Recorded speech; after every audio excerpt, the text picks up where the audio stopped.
Olá, tudo bom? Você não está vendo uma imagem errada. Você pensa, cadê o pastor Rafael?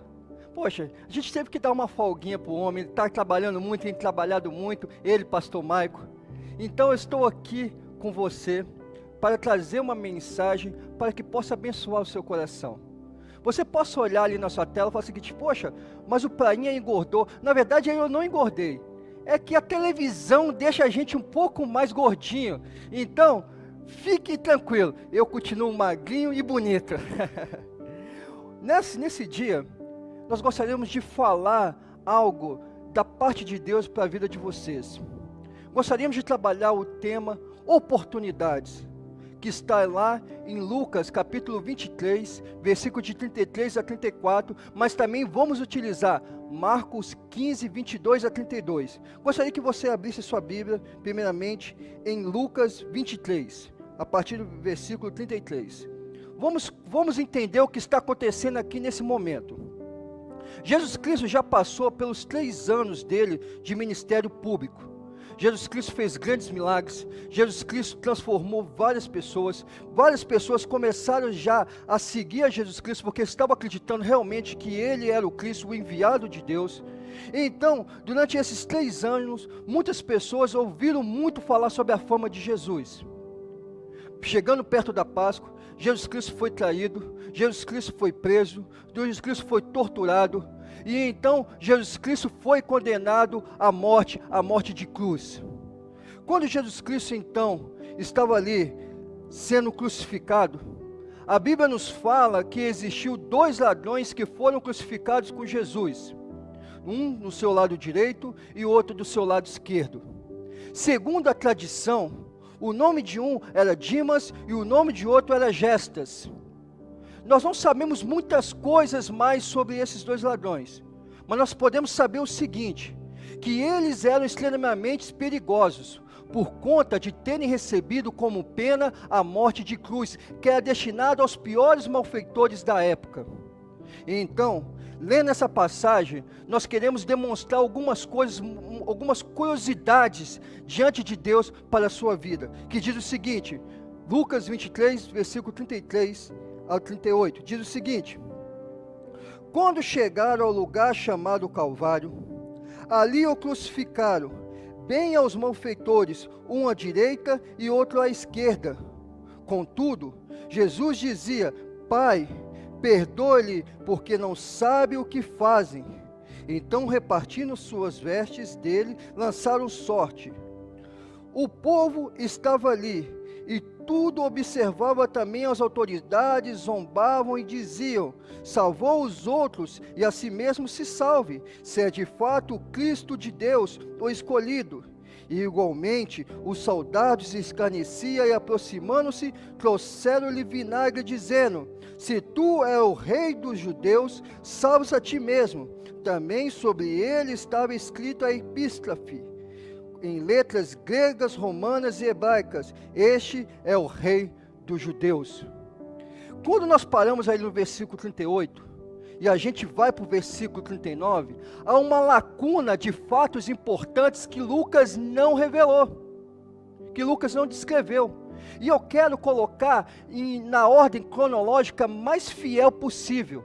Por isso que nós temos então para ver o que é essa revelação que Lucas não descreveu, do versículo 38 para o versículo 39, essas revelações que Lucas não escreveu, nós vamos descobrir isso em Marcos, capítulo 15, versículo a partir do versículo 29. Observe só, a partir do versículo 22 ao 28, a história que Marcos conta é totalmente similar à história que nós lemos agora, nós acabamos de ler em Lucas.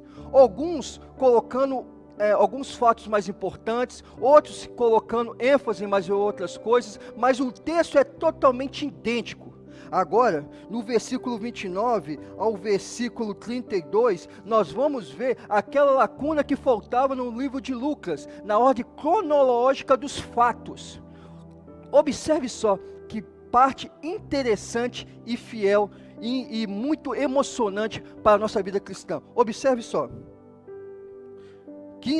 Marcos 15, 29. Os que iam passando blasfemavam dele, maneando a cabeça e dizendo: ah, tu que destrói o santuário e em 3 dias o reedifica, salve-se a ti mesmo, desça da cruz. De igual modo, os principais sacerdotes com os escribas, escarnecendo dele entre si, dizia: salvou os outros e a si mesmo não pode salvar-se? Desça agora da cruz, ó Cristo, ó Rei de Israel, para que vejamos e creiamos. E também os que com ele foram crucificados o insultavam.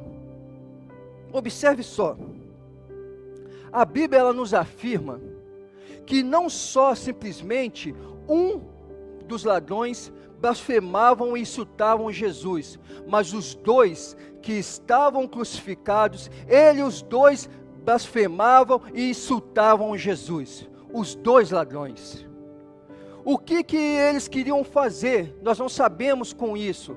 Eles queriam talvez insultar Jesus para que o povo então pudesse ter simpatia com eles e talvez descesse eles daquela cruz. Nós não sabemos, mas nós sabemos o seguinte, que os 2 insultavam e blasfemavam de Jesus. Mas agora, voltando ali para Lucas 38, e agora passando, depois dessa informação, a gente vê no versículo 39, que diz o seguinte: e um dos malfeitores crucificavam, blasfemavam contra ele, dizendo: não é tu o Cristo? Salvas a ti mesmo e a nós também. Agora, respondeu-lhe porém o outro, repreendendo, dizendo: nem ao menos teme a Deus, estando sob igual sentença? Olha só que algo maravilhoso que nós podemos ver. No começo, os dois blasfemavam, os 2 insultavam a Jesus. Agora, apenas um insultava Jesus. Agora, o outro também, que antigamente blasfemava e insultava Jesus, ele começa então a repreender aquele outro que fazia. Antigamente era 2, agora é um só. Dimas, que é aquele, segundo a tradição, que repreendeu o outro que insultava, ele viu algo que o outro não viu. Ele pode ter visto a manifestação da graça de Deus, ele pode ter visto a manifestação da glória de Deus. Nós não sabemos dizer o que ele viu, mas uma coisa posso te afirmar, que ele viu a oportunidade do perdão, mesmo em meio à maior tragédia da sua vida. Ele viu a oportunidade de ser perdoado, algo que Gestas não conseguiu ver. Você que está aí me ouvindo nesse momento, seja aqui em Foz do Iguaçu, seja aqui no Paraná, ou seja no Brasil, ou seja fora do Brasil, você possa estar vivendo nesse momento a maior tragédia da sua vida. Você pode ter perdido algum ente querido, você pode ter perdido algum familiar, você pode ter perdido algum amigo próximo de infância, ou até mesmo você possa estar no hospital com medo de saber se um dia você ainda voltará de novo para casa. E você possa estar vivendo a maior tragédia da sua vida, da tua história nesse momento. Mas eu quero que você entenda o seguinte, que como aquele homem, aquele ladrão da cruz, aquele malfeitor, ele também estava vivendo a maior tragédia da sua vida. Ele mesmo assim, ele conseguiu ver algo que o outro não conseguiu ver. Ele viu a oportunidade de ser perdoado. E é isso, exatamente isso, que Cristo quer mostrar para você nesse dia. A oportunidade em meio à tragédia da sua vida. Você sabe quem é aqueles 2 ladrões da cruz? Sou eu e você. Algumas pessoas, em meio à tragédia, irão simplesmente insultar e dizer: aonde que está Deus? Aonde que está Deus? Aonde que está Deus? Outros vão ver a oportunidade de se encontrar com Deus e a oportunidade de serem perdoados. Deus, nesse dia, Ele quer levar na sua vida, Ele quer levar para a sua casa a oportunidade do perdão. E não perca essa oportunidade. Algumas coisas nós não sabemos da vida desses ladrões, nós não sabemos a genealogia deles, nós não sabemos muitas coisas deles. Mas uma coisa nós podemos afirmar: eles conheciam a fama de Jesus. Olha só no versículo 41, olha o que diz o versículo 41. Ele continuando a sua frase: Nós, na verdade, com justiça, porque recebemos o castigo que os nossos atos merecem, mas esse nenhum mal fez. Os ladrões, eles já tinham ouvido a fama de Jesus, mesmo assim eles zombavam anteriormente. O que fez um parar não foi a fama que ele tinha ouvido de Jesus, mas o milagre que ele viu em Jesus. E agora eu quero dizer para você, meu irmão, minha irmã, que é remido pelo Espírito Santo de Deus, que já foi manifestada a graça de Deus na sua vida. Muitos dos seus vizinhos, dos teus parentes, dos teus amigos, muitas das pessoas que você convive ou que você ainda não conhece, estão nas suas casas com temor, com medo e apavorado, esperando alguma palavra sua. E você tem que ir, e você tem que fazer aquilo que Deus ordena. Muitas dessas pessoas já ouviram falar da fama de Jesus, muitas dessas pessoas já ouviram falar de Jesus. Como aqueles ladrões daquela cruz também ouviram já falar de Jesus, já ouviu da fama de Jesus. Mas um daqueles ladrões, eles precisavam de ver manifestada a graça de Deus, a misericórdia de Deus, eles precisavam ver o milagre de Deus. E você pode ser um milagre de Deus para alguma família que está chorando nesse momento. Não podemos perder a oportunidade da pregação do Evangelho. Nós temos que ir, a igreja não pode parar em meio ao medo. O que eu vejo e tenho visto muito, que muitas das pessoas da igreja que somos nós, que somos eu e você, nós temos parado por causa do medo. Nós temos deixado de avançar por causa do medo, e a igreja não pode parar de avançar por causa do medo. A igreja tem que continuar avançando, a igreja tem que continuar lutando, a igreja tem que saber que a nossa morada não é nessa terra, a nossa morada é no céu.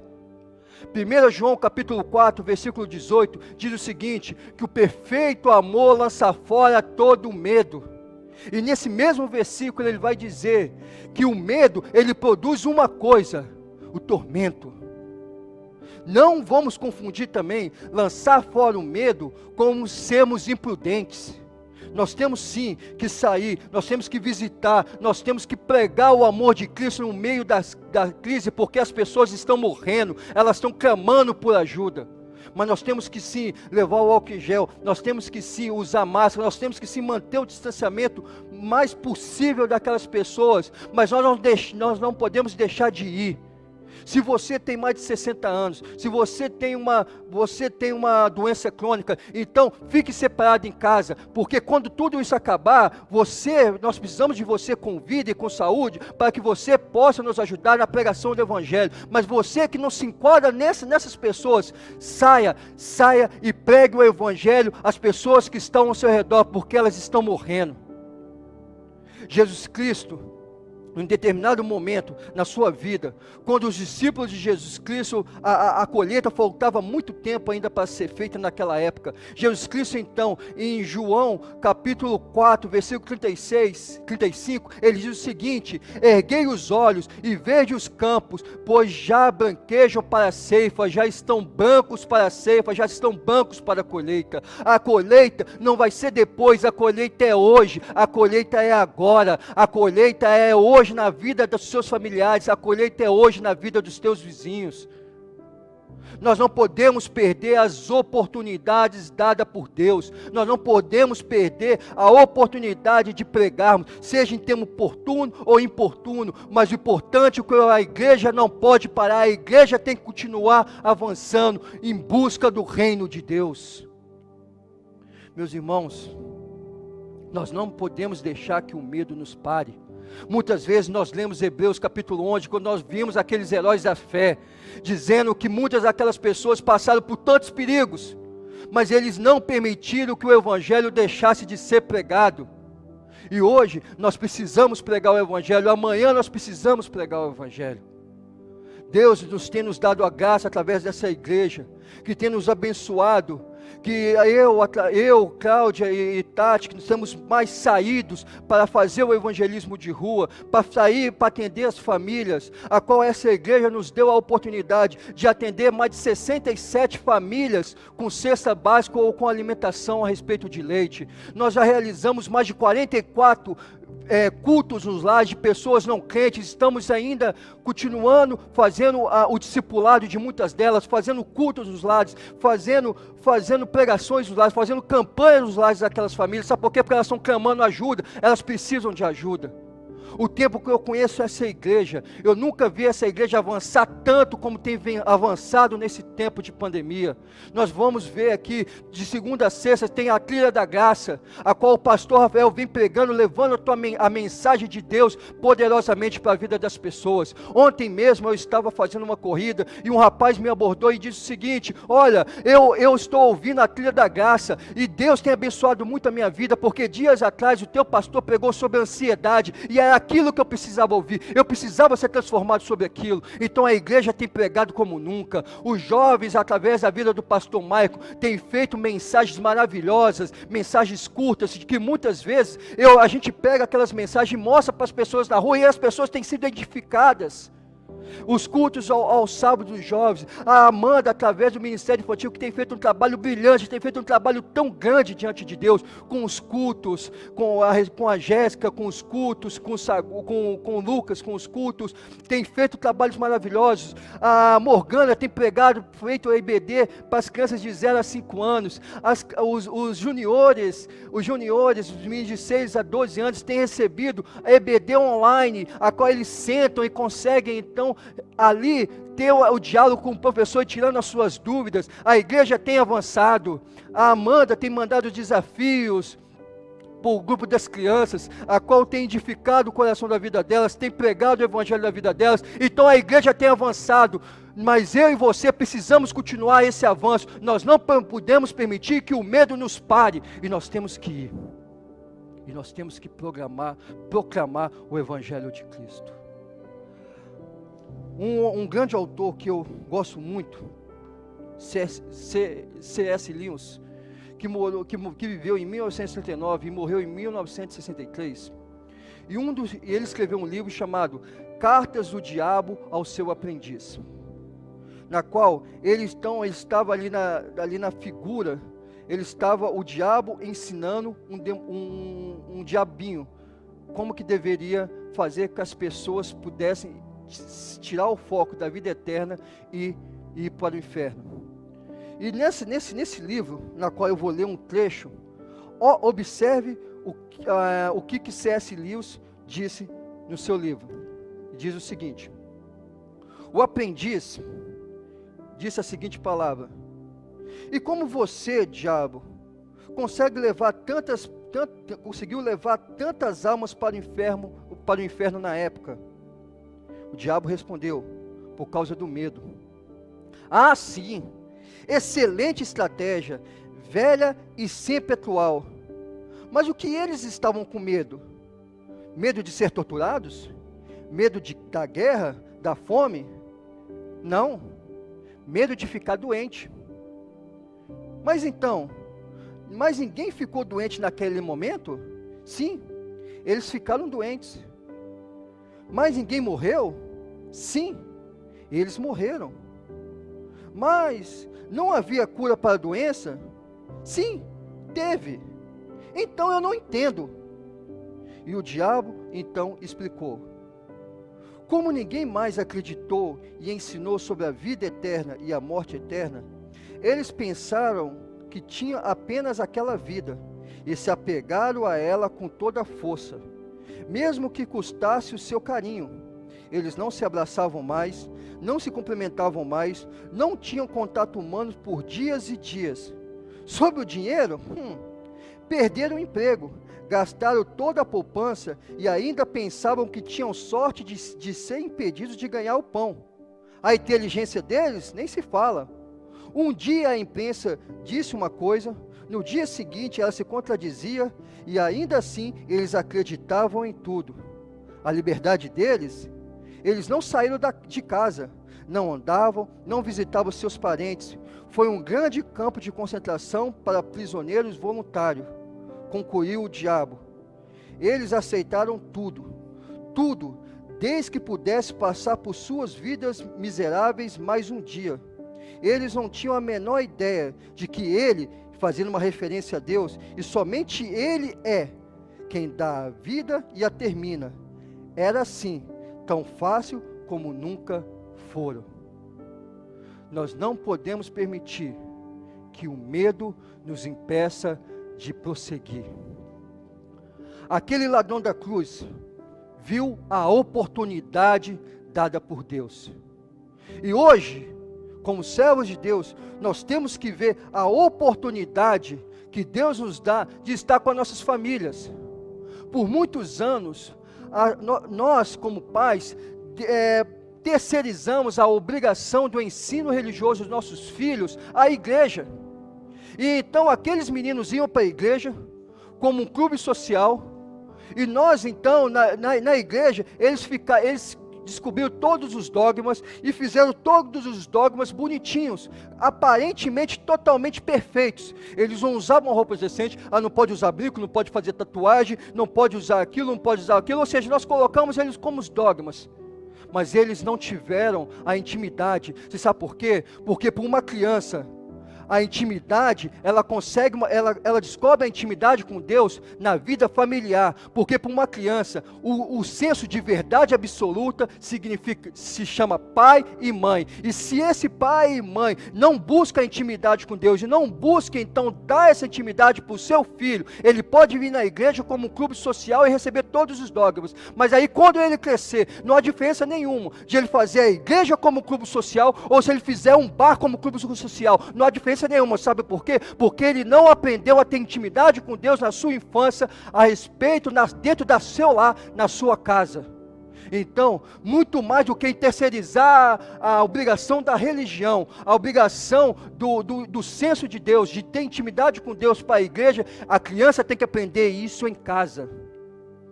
E também nós terceirizamos o quê? A responsabilidade curricular. Porque a criança, quando vai para o colégio, e nós dizemos assim, tudo bem, ele vai para o colégio e a escola então tem a obrigação. Não somente a escola tem a obrigação, porque quando foi criado a igreja moderna, a escola moderna, o interesse é que existisse professor que poderia ensinar para o seu filho na classe da idade dele, e então passasse atividades para que os pais pudessem então nas suas casas continuar ensinando para os seus filhos. Mas não, eu vejo muitas pessoas que tiram os seus filhos de algum colégio com o motivo dizendo o seguinte, eu vou tirar meu filho daquele colégio, porque aquele colégio passa muitas atividades para eu fazer com meu filho em casa, e eu quero que só o meu filho estude no colégio, eu não quero ter a obrigação de ensinar ele também em casa. Nós terceirizamos também a educação curricular. Mas a ideia de aprender a fazer as reflexões e aprender a pensar era obrigação nossa como pais. E o colégio também só ser um suporte nesse novo momento de fazer nossos filhos a pensarem e a refletirem. E então colocamos o nosso filho simplesmente terceirizando para o colégio, tudo para o colégio, e nós criamos então pessoas que não sabem pensar, criamos nossos filhos sem saber fazer a reflexão verdadeira, porque ele tem que refletir aquilo que ele é aprendido no colégio, como aquilo que é aprendido na palavra de Deus, como verdade absoluta. Então não perca a oportunidade que Deus tem te dado, a oportunidade de que você possam também, não só ensinar a Bíblia para o teu filho, mas ensinar também as matérias curriculares, porque é isso que Deus ordena. Continuando aqui no texto, no versículo 42, aquele ladrão da cruz, ele faz então, agora ele faz uma declaração destinada simplesmente a Jesus, ele faz a declaração a Jesus, ele disse o seguinte, e acrescentou, Jesus, lembre-se de mim quando vier o teu reino. Eu já ouvi algumas pessoas dizendo que nesse momento o ladrão da cruz estava pedindo a salvação para Jesus Cristo, como que se quando Jesus Cristo chegasse no seu reino, lembrasse dele e levasse o ladrão da cruz para o seu reino. É totalmente errado. Em nenhum momento o ladrão da cruz pediu a Jesus a salvação. Porque a palavra lembra-te é uma palavra grega que é uma palavra grega que simboliza a lembrança sem presença. Ou seja, aquele ladrão da cruz, ele não estava pedindo para estar presente no reino de Deus, mas simplesmente que quando Jesus Cristo estivesse lá no seu reino, pudesse lembrar dele e fazer um memorial, fazer uma lápide em memória dele, só para saber que um dia ele existiu. É isso que aquele ladrão da cruz estava pedindo. Ele estava pedindo simplesmente uma pedra escrita com seu nome, uma lápide. Ele não estava pedindo para estar presente. E aí então Jesus, no versículo 43, pela primeira vez, ele direciona então aquela palavra para aquele criminoso. Aquele criminoso que era eu e era você que está me ouvindo nesse momento, há alguns anos atrás, ou é você nesse momento. Ele pegou e disse o seguinte: Jesus Cristo, Jesus lhe respondeu: em verdade te digo, que hoje estarás comigo no paraíso. Olha só, Jesus Cristo era judeu, e como judeus no seu dia a dia, ele falava em aramaico, que era a língua popular da época. E Jesus então ele usa uma palavra persa para responder aquele que estava sendo crucificado. Porque a palavra paraíso, ela é de origem persa, que significa jardim real ou jardim murado.